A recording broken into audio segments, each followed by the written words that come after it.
Governorate of Luxor. What was it in the time of the ancient Egyptians? Why did they choose it as their capital for many centuries? And to shed more light on this beautiful governorate in Egypt and how we can boost the tourism there and revive the tourism there, we are very much delighted to have our dear guest in the studio, Dr. Mohammed Nabil Arafa. He is our Egyptologist. Good morning, sir. Good morning. A very good morning to you, Dr. Arafa. Phoebus. Or Phoebus or Tiba in Arabic, yes, or Luxor now. Yes. So first, am I pronouncing its name right? Yes, yes. Great. About Luxor, as far as I understand that it's the plural of Al-Qasr or the palace in Arabic, so it's Luxor, kind of having the plural of Al-Qasr, so it's the palaces, yes, and it turned to be Luxor. Yes. Is that right? This is right, and of course Luxor is the most important touristic city all over the world. And the ancient Egyptians called it Ta-Ipet, which means the shrine or the Holy Land. Later on, when the Greeks came to Egypt, or the Ptolemies and Alexander the Great before, they called it Tiba or Thebes later on. Why? This is the pronunciation of, like, for example, the Greeks, when they came to Egypt, they called it Aegyptus. That's why Egypt comes from Aegyptus. The pyramid comes from Peramos. The word Sphinx is a Greek word because there was a big influence from the Greeks, or the Greeks influenced the Egyptian civilization. They used their language in Egypt. But for Luxor, we have Ta-Ipet, then Thebes, and when the Arabs and the Muslims came to Egypt for the first time in the 7th century AD, they were fascinated. Ta-Ipet means the Holy Land. The Holy Land, or the shrine. Do you mean Ta means the land, and Ipet, I-P-T, means the shrine or the most selected of places. Then Thailand, for example, is the Holy Land of today? But they have different language. They have a different language. Yes. So, but which is very impressive that the Muslims and the Arabs, when they went to Luxor for the first time, they were fascinated by the culture of the ancient Egyptians, and they did not destroy temples and the monuments and everything. And this shows that the Muslims at the time respect, and this is how it should be, respected the ancient Egyptian cult, and they respected the statues of the ancient Egyptians, because they found that the ancient Egyptians at the time were Coptics. They believed in Christianity. They did not believe in such statues. That's why they respected the monuments and they kept them as they were actually at the time. Dr. Arafa, why Luxor or Thebes was the capital of Egypt for many decades? Why did they choose this place in particular? Actually, they did not choose Luxor to be the capital. Of course, the first capital of Egypt was Memphis, Mennefer, and this was the first capital in 3100 BC.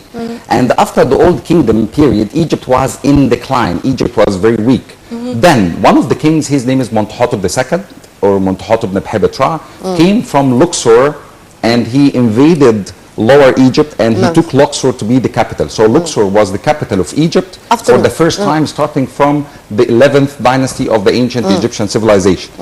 And it was flourished during the New Kingdom period, because also it was the capital again during the time of Ahmose, when he defeated and when he chased the Hyksos. Actually, after the and Kamose before Ahmose. Kamose before, and Sekhemra before them, and the 17th dynasty. You know a lot about the Egyptian history, and I'm very happy for this. So Luxor actually was the capital of the fourth province of Upper Egypt, and it was called Wasit. And Wasit means the scepter, and this is a sign of power and strength at the time. And this shows how important Luxor city was at the time.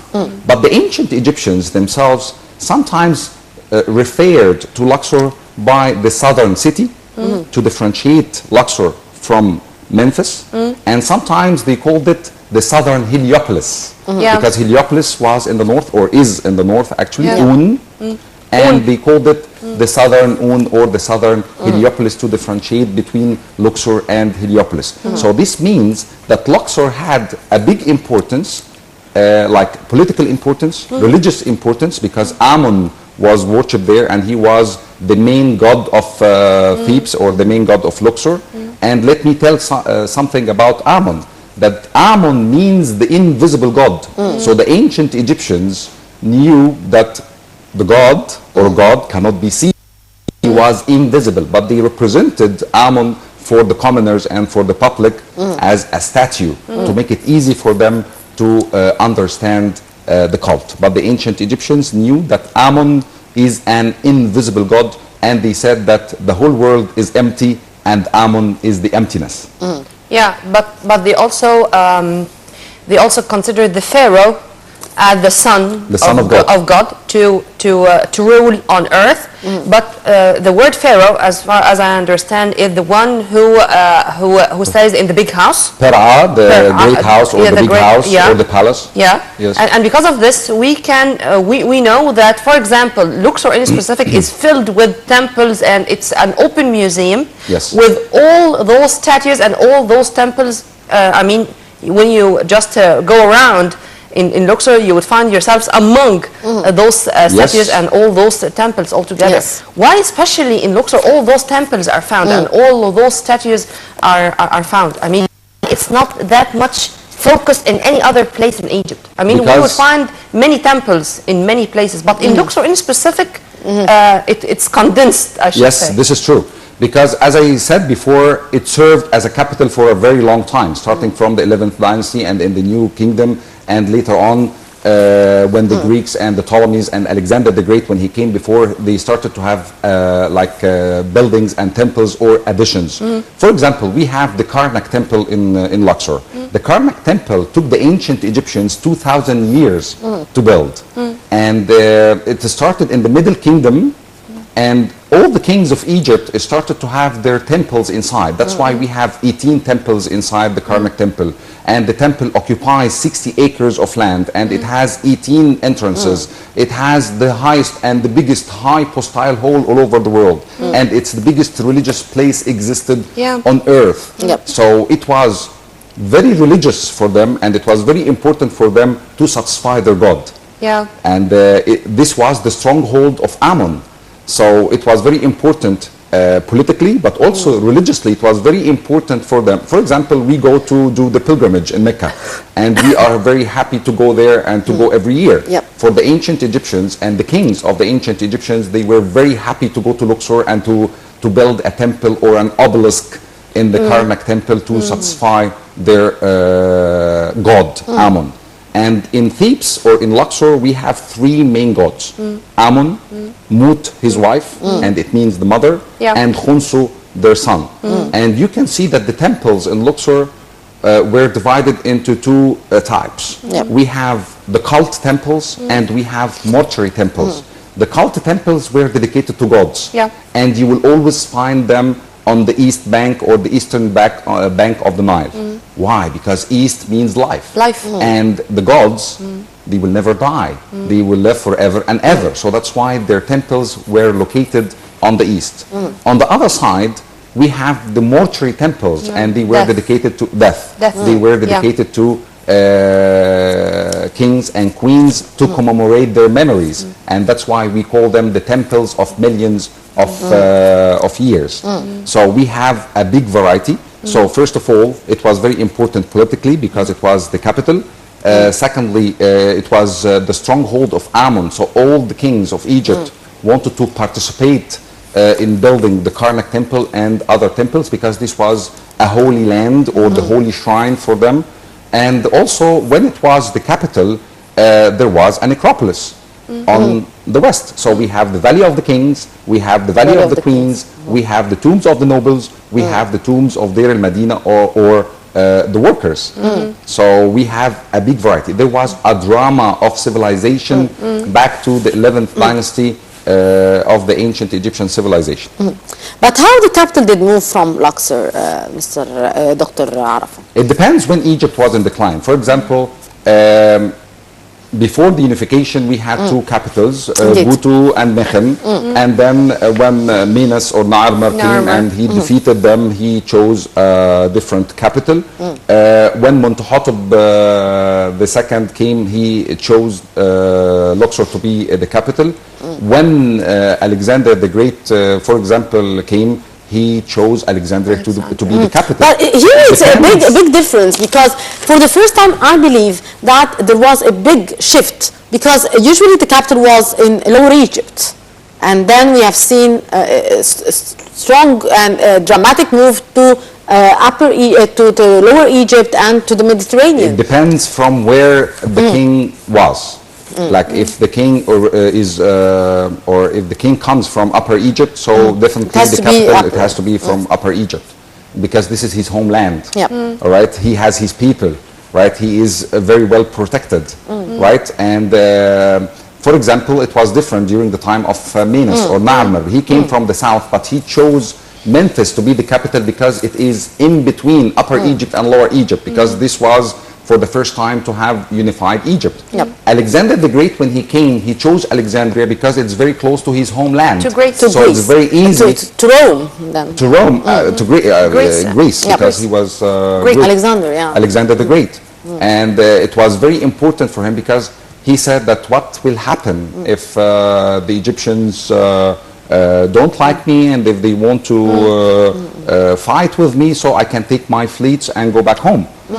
Right? So every leader has his own strategy and his own vision to rule the country. For me, I think that Luxor was a very good place for the ancient Egyptians because it's naturally protected. Yeah. Because it's in Upper Egypt. Sorry? Unlike Alexandria, because it's too exposed, I believe. It depends, because actually the Egyptians at the time, they were not good sea people. They had no fleets. Till the time of Ramesses III, when he defeated the people of Sardinia or Sardinia at the time. But before that, the Egyptians prefer to be in Upper Egypt because it's naturally protected. On the east and west, we have the eastern and the western deserts. If I can interfere here to say my humble opinion regarding Phoebus. Okay. Phoebus is very well protected, and it acted, I think, as a castle to defend our borders, our southern borders. And in specific, when it comes to the pharaohs, they were all the time proving to the coming generations that they are doing miracles. So they use the mountains there to have their temples inside the mountains. I mean, whenever it comes to pyramids, for example, they moved the granite stones from Lower Egypt to Giza Plateau, and this was a story. But when we are talking about Luxor, we are talking, for example, about the when we found the sunrise perpendicular on Ramses II face twice a year. This is in Abu Simbel. In Abu Simbel, for example, in southern Egypt, the Egyptians had all the facilities exactly to show their talents. Yes. And those who were buried there, I think they were of greater position, or showing dignity, or giving the impression that they were on top of our Egyptian pharaohs, whether kings or queens. Is that true? Somehow this is true, because actually, as we say, that the ancient Egyptian civilization has ups and downs. And during the New Kingdom period, especially, the Egyptian civilization started to be very more sophisticated.